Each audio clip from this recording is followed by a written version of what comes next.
This is a beautiful morning to you all. Welcome to Carnival Breakfast Show, come to you from Carnival Radio. My name is Joseph Oyukola, and this is Newspaper Review.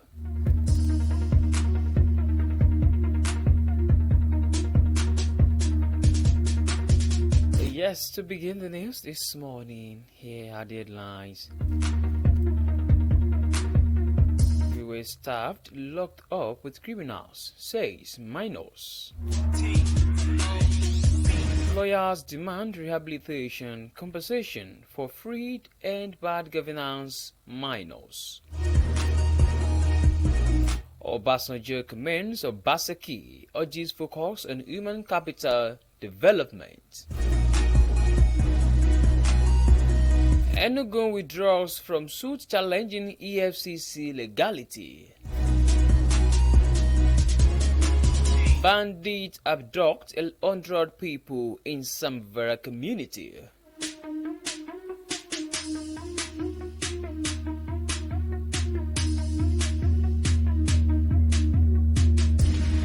Now to the news in details.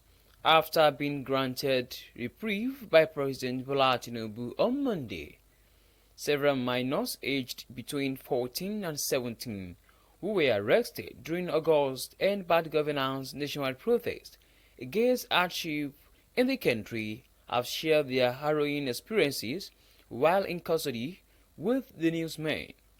On Friday, 76 suspects, including 32 minors, who were arrested during the protests were arraigned by the Inspector General of Police on 10 counts bordering on treason, intent to destabilize Nigeria, and inciting to mutiny by calling on the military to take over the government from President Tinubu, among others. 4 of the minors who looked visibly malnourished collapsed during the court proceedings before Justice Obiora Igwetu at the Abuja Division of the Federal High Court. It sparked outcry across the country, with civil society groups and rights activists blaming the police and government over their treatment of the minors from Kano and Kaduna State. Following the uproar, Minister of Information and National Orientation Mohammed Idris, during an emergency briefing on Monday, told State House newsmen at the Aso Rock Villa, Abuja, that President Tinubu had directed the immediate release of all the minors. Consequently, the Abuja High Court in Abuja struck out the charges brought against the protesters by the police. Idris said the president also directed that all the law enforcement agents involved in the arrest and the legal processes will be investigated, and if there is or if there are any infraction found to have been committed by any official of government, be him a law enforcement agency or whoever that person may be appropriate, disciplinary action will be taken against him or her.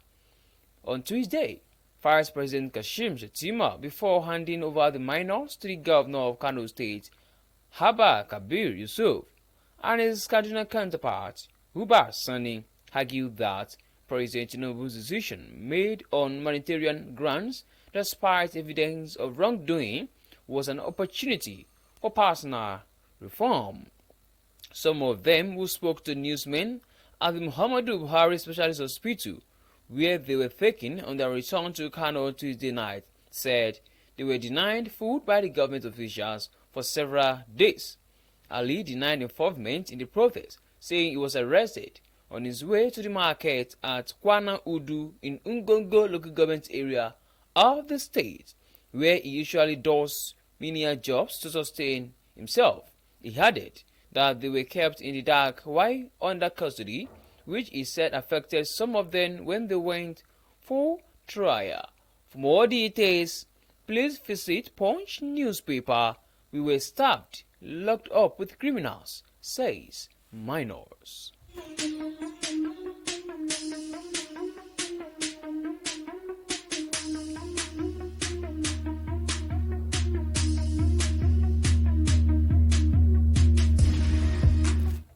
Meanwhile, legal practitioners have called on President Bola Tinubu to take further action after a directive for the release of the minors arraigned before the Federal High Court in Abuja over their involvement in the End Bad Governance protests. Tinubu had given the directive in response to the public outcry that greeted the arraignment of the minors who also looked starved. Justice Obiora Igwetu of the Federal High Court in Abuja had dismissed the case against the protesters following an application by the Attorney General of the Federation. Upon their release, Vice President Kashim Shettima advised them to return a new leaf and build responsible futures for themselves. However, legal practitioners have demanded more actions even after the President's proclamation and subsequent release of the minors. Among them are Senior Advocate of Nigeria Wahab Shitu, who stressed the need for comprehensive rehabilitation and compensation for the released minors. The action would reinforce that he is sensitive to the people's needs and is ready to meet their expectations. On his part, the convener of Access to Justice, Joseph Otte, criticized the initial arrest and subsequent detention as unjust and excessive. Otte stressed the constitutional obligation of authorities to apologize and compensate in such cases. He argued that every aspect of the arrest, detention, and trial of the End Bad Governance protesters was badly managed. For more details, please visit Vanguard newspaper. Lawyers demand rehabilitation, compensation for freed End Bad Governance minors.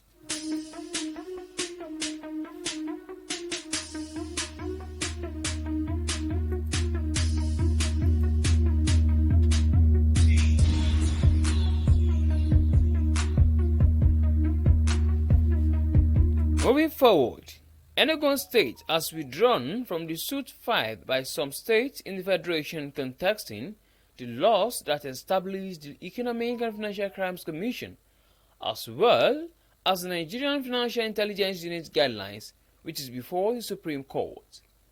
The Kogi State Governor initially filed the suit against the EFCT in 2023 with 18 other states, including Enugu, later joining the suit. The state, which is the sixth plaintiff in the suit, became the sixth state to withdraw from the suit, the first three states being Anambra, 9th plaintiff, Adamawa, 16th plaintiff, and Ebonyi, 18th plaintiff.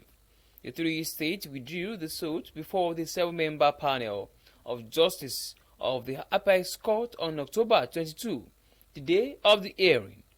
Afterwards, Benue Jigawa filed their separate application for withdrawals.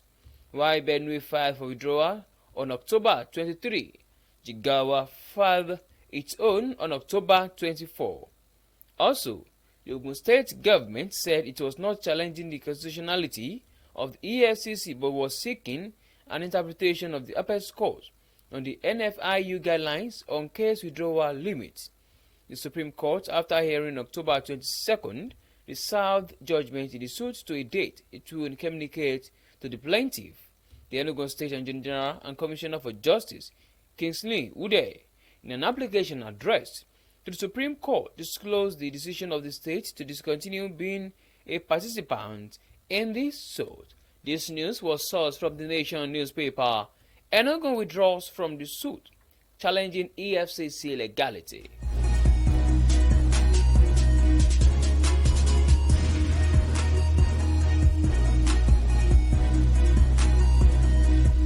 In another news, former President Olusegun Obasanjo on Wednesday described Governor Godwin Obaseki as a builder who impacted on the lives of his people. He therefore urged political leaders to focus on human capital development. The former president, who stated this at the inauguration of the rebuilt and expanded 250-bed Stella Obasanjo Hospital in Benin City, the Edo State's capital, said the multi-sectoral reforms of Obaseki had transformed the state in the last 8 years. Wife of former President Goodluck Jonathan Pechen said Obaseki had restored hope to the people of the state while repositioning Edo as a hub for quality, and affordable healthcare services in the country. Describing the governor as a pace-setter, Obasanjo further advised political leaders on quality and efficient service in whatever responsibility given to them at the national, state, or local government level, with a focus on human capital development. Governor Obaseki said his government had delivered all promises made to the people of the state and placed it on the path of sustainable growth and development. For more details, please visit Punch newspaper. Obasanjo commends Obaseki urges focus on human capital development.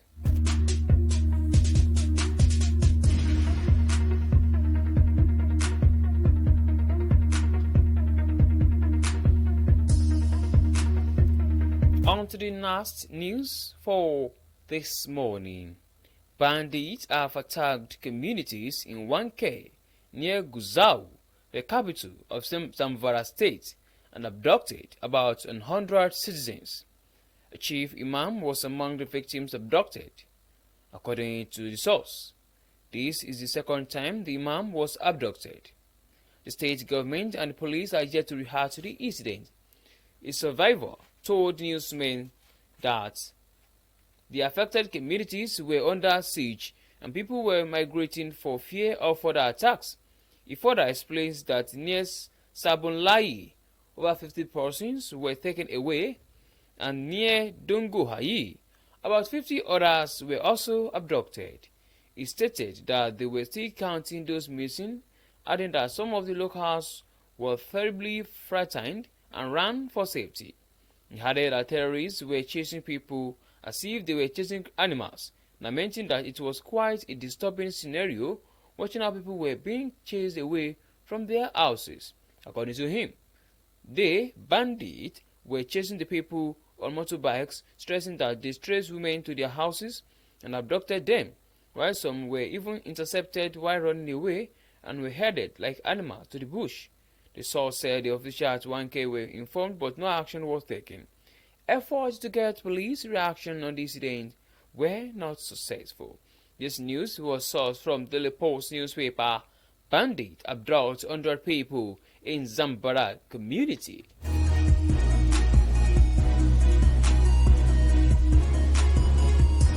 To bring the newspaper review to a close this morning, here is the recap of headlines. We were starved, locked up with criminals, says minors. Lawyers demand rehabilitation, compensation for freed and bad governance minors. Obasanjo commends Obaseki, urges focus on human capital development. Enugu withdraws suit challenging EFCC legality. Bandits abduct 100 people in Zamfara community. And with that, we've come to the end of newspaper review. Thank you very much for listening. You can download Carnival Media app from Play Store and app iOS. You can also check out our website at www.carnivalmedia.ng. My name remains Joseph Oyokola. Good morning and please do well to enjoy the rest of your day. Bye.